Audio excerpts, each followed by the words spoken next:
Isang pangalan ang lumitaw sa mga dokumento ng gobyerno. May pirma, may resibo, may perang bayan na nakaangkla rito. Pero may isang problema. Walang makapagsabing kilala nila siya.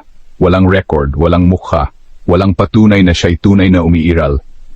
Sino si Mary Grace Piatos? Isa ba siyang totoong tao na biglang naglaho? O isa lamang pangalan sa papel ginamit para pagtakpan ang mas malalim na katotohanan? Sa videong ito, sisilipin natin ang kontrobersya, ang misteryo, at ang mga tanong na hanggang ngayon ay nananatiling walang sagot. Ito ang kwento ng isang pangalang walang anyo, pero may bigat na yumanig sa tiwala ng bayan. This is presented to you by Education 4708. Just proceed to view the full content. Magandang araw mga ka-edocs, at welcome pong muli sa ating channel. Sa mga hindi pa nakapag-subscribe sa channel ko, mag-subscribe na kayo para lagi kayong updated sa ating mga talakayan araw-araw. Kaya tara na, isang pangalan, isang pirma, at isang malaking tanong. Totoo ba siyang tao o isa lamang imbentong identidad? Sa gitna ng usapin ng confidential funds, isang pangalan ang biglang umalingaw-ngaw sa buong bansa, Mary Grace Piatos. Pero habang mas lumalalim ang investigasyon, mas lalo ring lumalabo ang kanyang pagkatao. Sino nga ba si Mary Grace Piatos? Bakit siya naging sentro ng kontrobersya? At bakit hanggang ngayon, tila wala pa ring makapagsabing, kilala ko siya?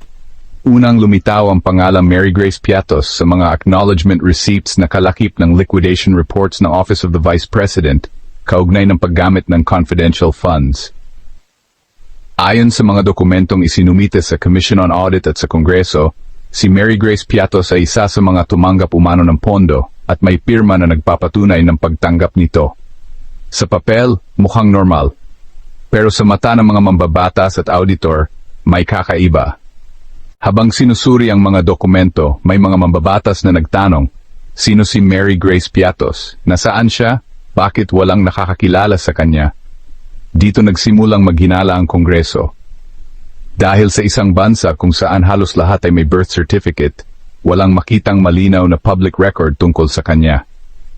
Para malinawan ang lahat, humingi ng opisyal na verifikasyon ang Kongreso mula sa Philippine Statistics Authority o PSA, at dito lalong naging controversial ang usapin.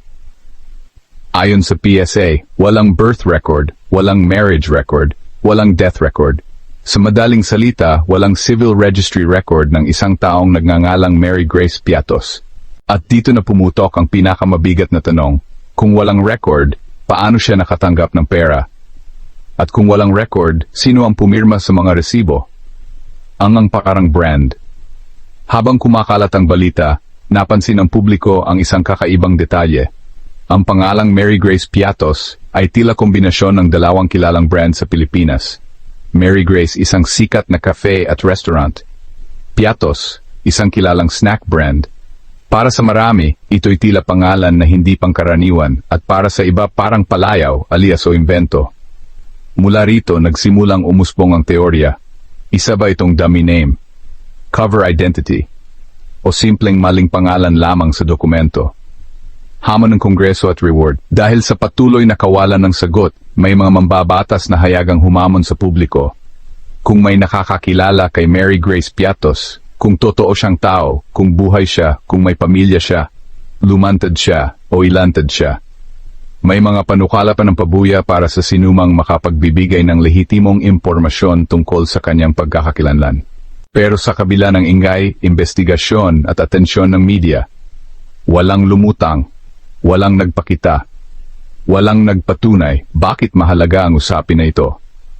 Ang issue ng Mary Grace Piatos ay hindi lang tungkol sa isang pangalan. Ito ay tungkol sa transparency sa paggamit ng pondo ng bayan, accountability ng mga nasa kapangyarihan, integridad ng dokumentong pinupondohan ng buwis ng mamamayan. Kapag ang pangalan sa resibo ay hindi matukoy kung totoo, paano natin masisiguro na tama ang paggastos ng pera ng bayan? Hanggang sa kasalukuyan, ang pangalang Mary Grace Piatos ay nananatiling isang misteryo. Isa ba siyang tunay na tao na may maling record, alias na ginamit sa dokumento? O simbolo ng mas malalim na problema sa sistema? Wala pang pinal na sagot, pero malinaw ang isang bagay. Ang katahimikan ng isang pangalan ay maaring sumigaw ng mas malaking katotohanan. Sa isang demokrasya, Ang tiwala ng mamamayan ay nakasalalay sa linaw, katotohanan at pananagutan. At hanggat hindi malinaw kung sino si Mary Grace Piatos, mananatiling bukas ang tanong, nasaan ang katotohanan at sino ang dapat managot? Ito ang kwento ng isang pangalang walang mukha pero may malaking epekto sa sambayanang Pilipino. Hindi ito usapin ng tsismis. Hindi rin ito simpleng kwento ng isang pangalan. Ito ay usapin ng tiwala. Kapag ang isang pangalang tulad Mary Grace Piatos ay lumilitaw sa mga dokumentong may kinalaman sa pera ng bayan, may pirma, may resibo, may pondo, natural lang na magtanong ang mamamayan.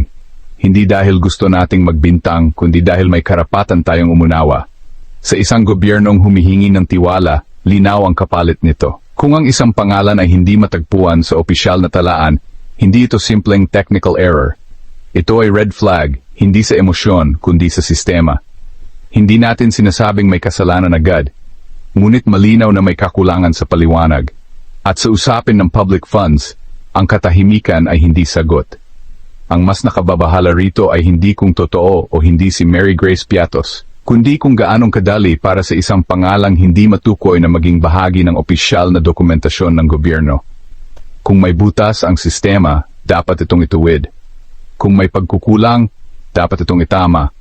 At kung may pananagutan, dapat itong harapin. Sapagkat sa isang demokrasya, ang pera ng bayan ay hindi lihim na ari-arian ng ilan. Ito ay pananagutan sa bawat Pilipino. Ang tanong ngayon ay hindi lang, sino si Mary Grace Piatos? Ang mas mahalagang tanong ay, handa ba ang sistema na managot kapag may hindi malinaw? Dahil ang gobyernong walang malinaw na sagot ay gobyernong unti-unting nauubusan ng tiwala. At sa huli ang tiwala kapag nawala ay pinakamahirap ibalik. Sa tingin ninyo, tunay bang tao si Mary Grace Piatos o simbolo ng mas malalim na problema sa sistema?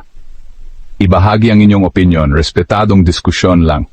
Ipahayag ang iyong saloobin sa comments at huwag kalimutang mag-like, mag-subscribe at mag-share nito sa iyong mga kaibigan. At ito ang Edox DC na nagsasabing sa bawat panahon at pagkakataon sa katotohanan dapat nakatuon. Hanggang sa muli. Paalam. Disclaimer.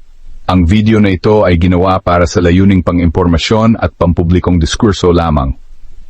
Ang mga pahayag, detalye at pagsusuri na tatalakayin ay nakabatay sa mga ulat ng media, opisyal na dokumento at pampublikong pagdinig na available sa publiko sa panahon ng paggawa ng content na ito.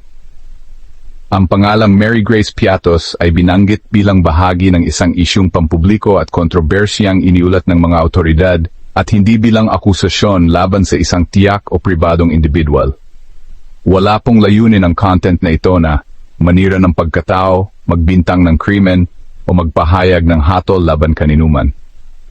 Ang anumang kakulangan o kawalan ng impormasyon ay bahagi mismo ng isyung tinatalakay, at ang lahat ng konklusyon ay hinihikayat na suriin ng manood gamit ang sariling pag-iisip at beripikasyon. Ang video na ito ay hindi kapalit ng opisyal na investigasyon, desisyon ng korte o pahayag ng mga awtoridad.